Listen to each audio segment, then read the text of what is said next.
Si on avait à parier sur les probabilités, elle favorise pour l'instant l'esprit critique. Et c'est vrai encore aujourd'hui. Stéphane Bureau. Bonjour Stéphane. Bonjour, c'est moi ça, Stéphane Bureau. Je le confirme. C'était tellement de belle amitié, M. Musk et M. Trump. C'est tellement difficile de spéculer sur ce qui se passe dans la tête de ces deux moineaux. Je n'étais pas avec vous jeudi et vendredi dernier, donc jeudi, début de la chicane qui est passée de 0 à 500 km/h en dedans de quelques heures, et vendredi avec les retombées atomiques de l'affaire. Je voulais en glisser un mot. Mais quand ça pète comme ça, c'est parce que ça fait quelques semaines, il y a une tension qui monte, là, que sur la place publique. C'est comme dans un couple. C'est quand tu te mets à ressortir des vieilles histoires. Ouais, quand t'es venu au bureau aval avec ton œil au beurre noir, pis tu ne l'avais pas maquillé. Tu présumes que de part et d'autre, il y avait probablement quelques petites choses qui ne faisaient pas leurs affaires respectives. Et c'est peut-être ce sur quoi je voulais revenir justement ce matin, parce que on a spéculé beaucoup sur les raisons de cette chicane.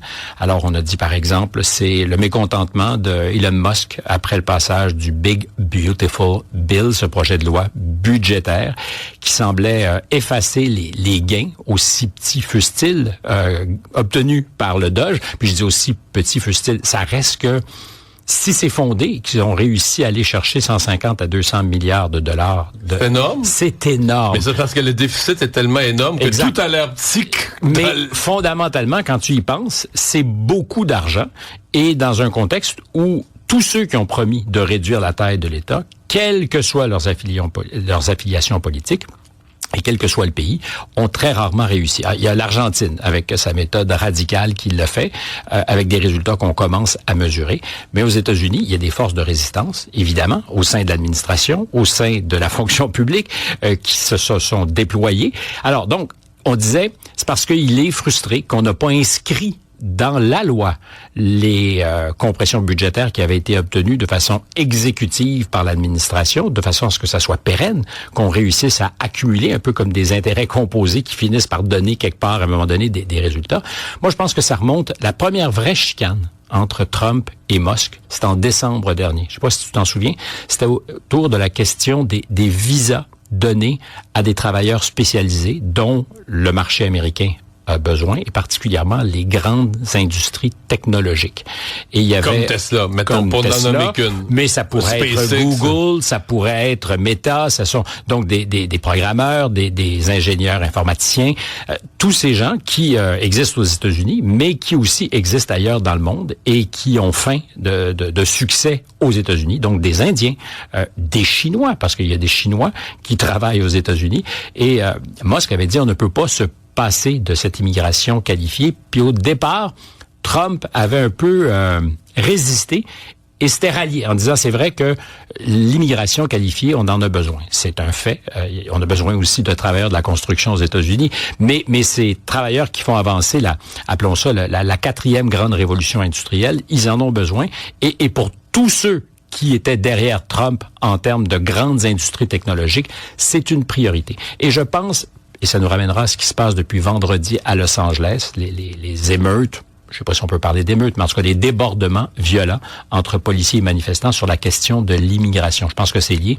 Et je crois que le point de fracture entre Trump et tout le reste du mouvement MAGA va toujours se définir sur l'immigration. Et Musk, là-dessus, était à géométrie plus variable. Oui, il fallait fermer la frontière. Oui, il fallait faire en sorte que les illégaux, les sans-papiers soient repoussés. Mais le pays, comme d'ailleurs c'est vrai depuis très longtemps, il en est l'incarnation. D'ailleurs, son adversaire politique le plus redoutable, Steve Bannon, rappelle que c'est peut-être lui-même un illégal, Elon Musk, qui est passé du Canada, où il a été étudiant à Toronto, à la Californie, et son statut, c'est ce que dit Musk à répétition, son statut est pas clair. Est-ce qu'il aurait menti sur ses papiers? Est-ce qu'il pourrait être expulsé, justement, parce qu'il n'a pas respecté parfaitement... Il a ramené toutes les industries Tesla au Canada? Alors, je pense que ça, c'est pas demain, la veille. Non. Mais donc, Steve Bannon, qui a été longtemps un conseiller de Trump et qui est aujourd'hui encore un personnage influent, qui a son émission à la radio, enfin une radio virtuelle comme nous ici, c'est-à-dire qu'il a son émission sur le net, a depuis des mois livré une guerre implacable Et ce qui les sépare, c'est la question de l'immigration. Parce qu'il sait que Musk, sur l'immigration, a une vision des choses qui est un peu différente, comme probablement Peter Thiel, qui est aussi un riche milliardaire. Tu me diras riche milliardaire, c'est un peu redondant. De Palantir. Un milliardaire qui, Palantir entre autres. Que autres, certains décrivent comme le vrai plus influent, celui qui a recruté J.D. Vance, le cerveau des cerveaux derrière tout. On en a souvent parlé, d'abord parce qu'il est brillantissime. C'est discret, là. La plupart des gens connaissent même pas son nom, là. Sinon, qu'il avait, lui, choisi, un milliardaire homosexuel en 2016, d'être présent à la Convention républicaine pour appuyer M. Trump. C'est un des premiers dans le monde de la tech à ne pas avoir eu de complexe et avoir dit « Moi, je serai avec Trump ». Il n'était plus un appui de Trump en 2024. Il avait changé d'opinion là-dessus. Mais c'est peut-être, si on a analyser dans la matrice des gens influents aux États-Unis, celui qui peut faire la différence souvent, c'est Peter Thiel. Et sur les questions d'immigration, il est absolument inflexible. On doit absolument faire en sorte qu'il y ait une politique dynamique d'immigration pour permettre aux talents de venir aux États-Unis et faire en sorte qu'ils négocient, encore une fois, je reviens toujours sur ça, mais ce virage très important qui est celui de l'économie, entre autres de l'intelligence artificielle. Et la dispute de la semaine dernière entre Musk et Trump, elle repose essentiellement là-dessus, même si ce n'est pas nommé. Ils se sont envoyés des insultes sur la question de la NASA. On sait qu'il y a eu un petit contentieux parce que M. Musk avait un candidat pour diriger la NASA, qu'à la dernière minute, le président Trump a décidé de rejeter parce qu'il était apparemment un supporter démocrate, et ça, Trump l'a pas du tout encaissé. Alors, on peut faire l'inventaire de tout ce qui les frustrait. Je crois qu'à la fin de l'exercice, ce qui les rend aujourd'hui, en tout cas pour l'instant, incompatibles, c'est leur vision de l'immigration. Et Trump ne fera jamais de compromis publiquement. Et il a compris que... Et si ça ne bouge pas, d'ailleurs, quand on regarde les chiffres de Trump, on a dit, il se met à risque et tout ça. C'est toujours la même logique de son plancher béton. On dit qu'il y a un plafond de verre qui peut pas monter tellement au-dessus des 48, 49. Il l'a fait aux élections. Il est un petit peu au-delà des 50%. Alors, il y a un plafond de verre pour Donald Trump, mais il y a un plancher béton. Et ce plancher béton, qui fait probablement que s'il y avait un duel entre Trump et Musk, parce que ça peut arriver, parce que derrière ça, c'est qu'est-ce que Musk va faire en 2024? Est-ce que ça menace... En 2026, vous dire. En 2026, pardon. Est-ce que sa menace de créer un nouveau parti est sérieuse? Est-ce qu'il pourrait commencer déjà en coulisses à appuyer J.D. Vance? Comment va se positionner J.D. Vance? Parce qu'il n'a pas envie, lui, d'être le prochain possible candidat en 2028 pour les présidentielles, sans compter peut-être sur les poches profondes de tous ces grands géants de la tech américaine. Mais en même temps, il protège ses arrières, puis a commencé à se constituer un trésor de guerre, je parle de J.D. Vance toujours, sachant que les vents peuvent tourner. Alors, tout ça va avoir un impact sur la configuration politique, mais je reviens à ce qui est le cœur de la guerre, et ça nous renvoie à ce qui se passait, je te le disais tout à l'heure, en fin de semaine à Los Angeles. Pourquoi le président américain, après des débordements, je dirais pas banals, mais quand même attendus lorsque des manifestations... Mais gérable par la police de Los Angeles qui a vu pire dans son histoire. Là. La police de Los Angeles a vu bien pire. Des circonstances qui ont d'ailleurs demandé la mobilisation de la garde nationale, effectivement, en 1992, autour de l'affaire Rodney King, qui, tu t'en souviens, les images étaient accablantes, avait été arrêté par la police, taisé, battu à coups de matraque.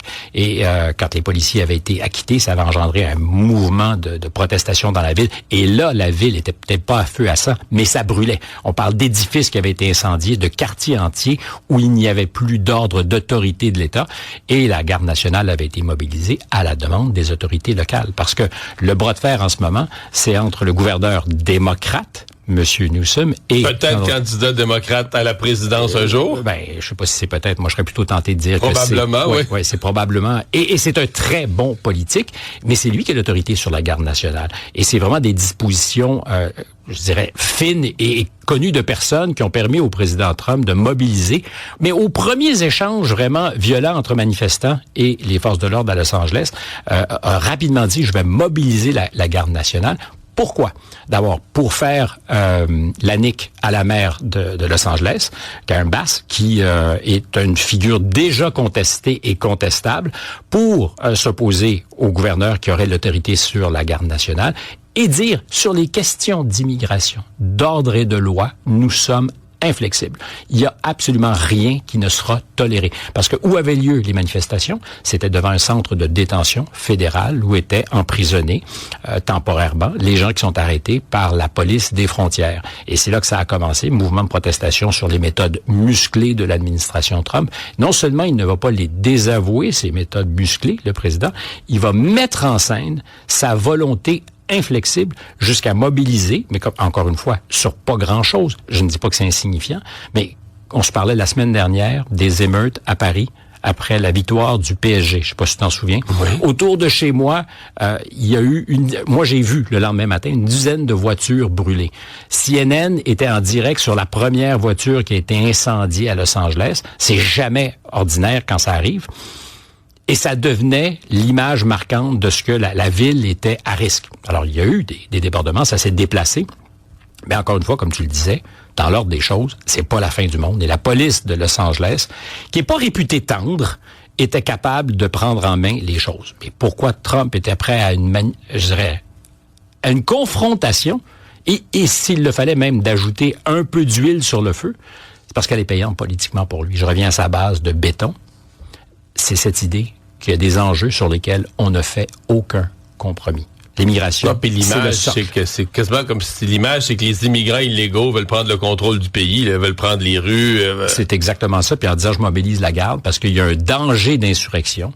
Il met en scène un danger qui n'existait probablement pas. Alors, évidemment, j'ai pas le renseignement qu'il a, mais on peut faire l'hypothèse que c'était normal à un moment donné que ça dérape.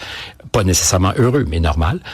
Mais lui est très heureux, justement, de mettre en scène le spectacle, de rouler les mécaniques, d'imposer l'ordre et la loi, même si ça se fait évidemment avec des coups. Il y a des gens qui se sont fait tirer dessus à balles de caoutchouc. Il y a un coup à tout ça, mais c'est un coup qu'il accepte parce que ça vient solidifier sa base. Et je reviens à ce qui était le départ de notre conversation. Entre Trump et Musk, la question de l'immigration est fondamentale. Où Musk est prêt à dire, oui, on doit avoir une fermeté nécessaire à la frontière, mais on doit quand même continuer à laisser entrer tous ces gens nécessaires. Et je pense qu'il n'a pas tort au total.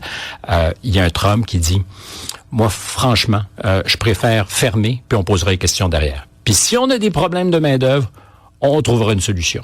Mais politiquement, sa martingale gagnante à lui, sa recette secrète, et elle marche, c'est là-dessus. Il n'y a jamais de compromis à faire. Et ça fonctionne redoutablement. Et c'est pour ça que ce qui s'est passé en fin de semaine était pour lui probablement une bonne nouvelle pour le président Trump à Los Angeles. Je pense que c'est une bonne nouvelle.